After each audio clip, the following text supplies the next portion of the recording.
Hey guys, we are back with part 2 of our dating Q&A with Philip Timoshenko. My name is Kaley Gray, and if you have not subscribed to this channel, make sure that you subscribe.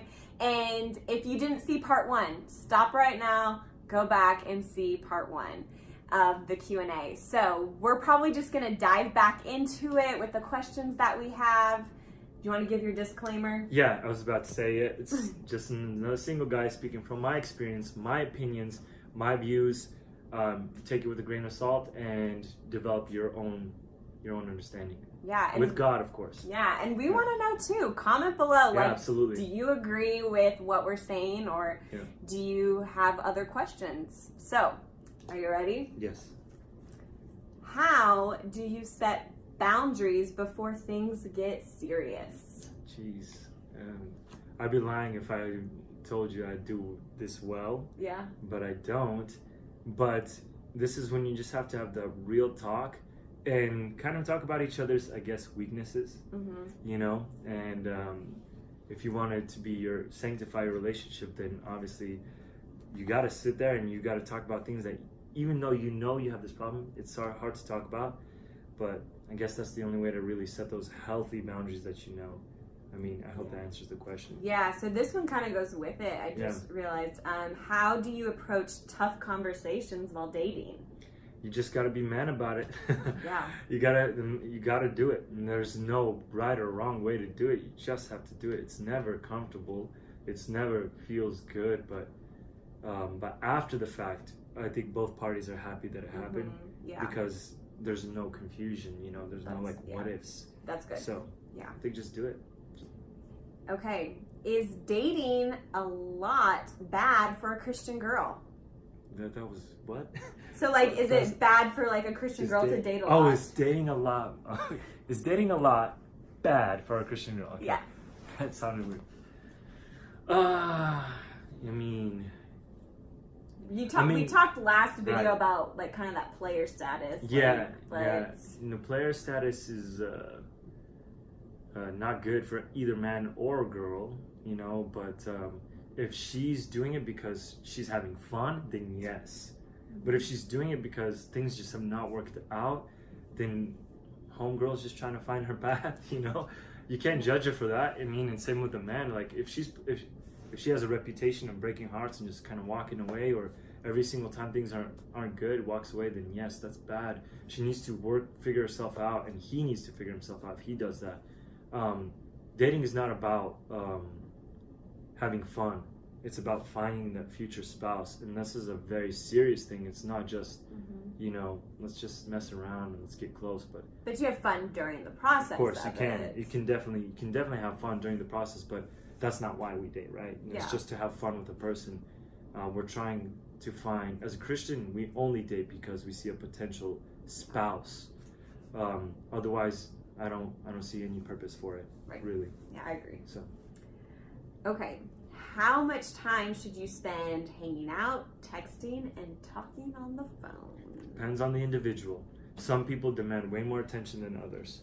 Some people get overwhelmed with texting, talking. Some people, if you don't text them every 5 minutes, they freak out, you know. So you have to find out who you're dating, and you have to find out where their I guess insecurities are, and that's what relationship is. You help the person and you serve that person depending on where their needs are. Yeah. Right? You meet them where their needs are.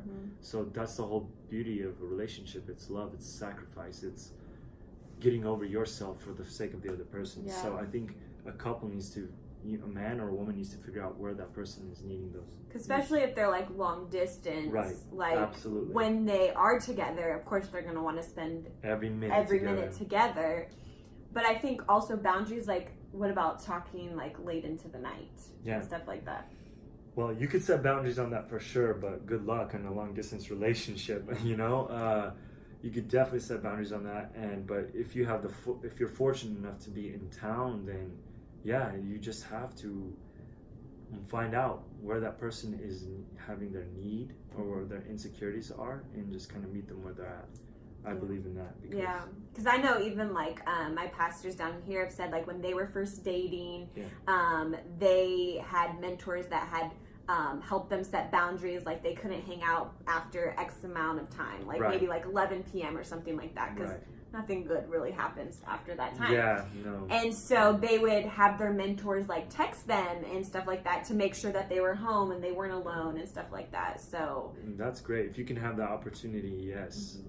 But most of us probably don't. So then you have to be courageous and self-controlled on your own.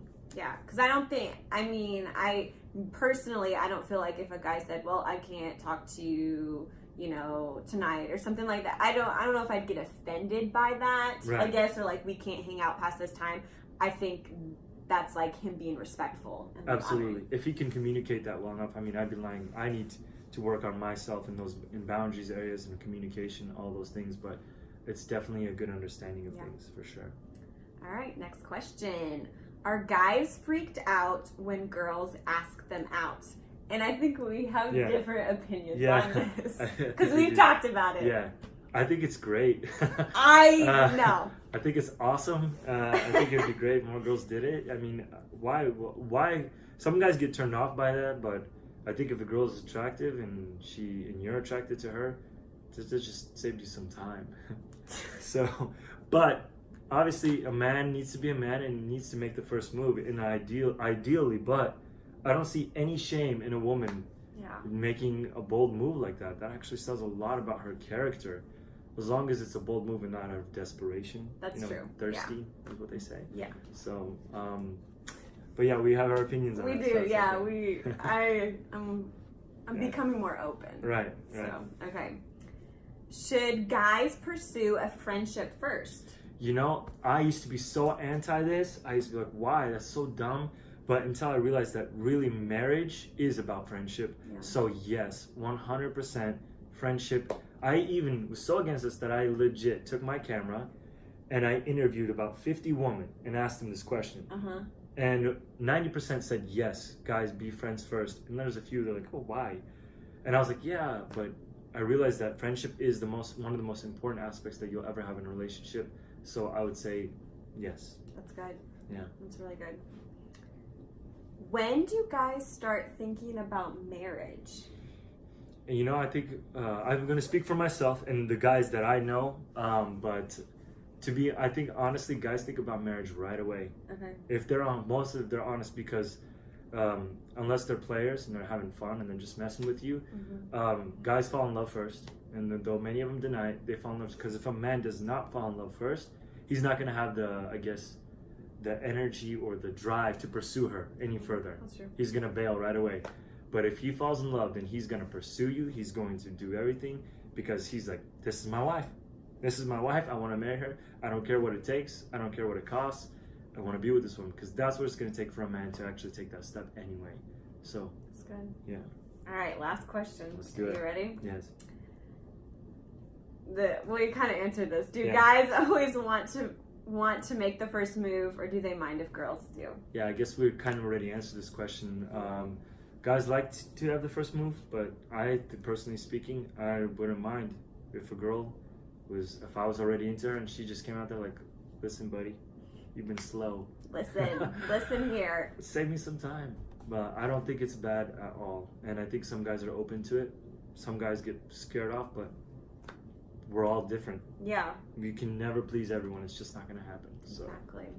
Okay. I hope I answered the questions, and I hope it helped give somebody clarity on some of these issues. So. No, I'm excited. I know everyone's excited for this video, and like I said, make sure you do subscribe and comment below. We want to know what you think, and I'll even put your YouTube, because you have a YouTube channel. So I will put his link below so that you guys can follow him, because he's always like giving some good knowledge. So if you enjoyed his little nuggets that he gave us today, then you're gonna enjoy his other stuff. So thank you so much for being here, and I will see you next Friday.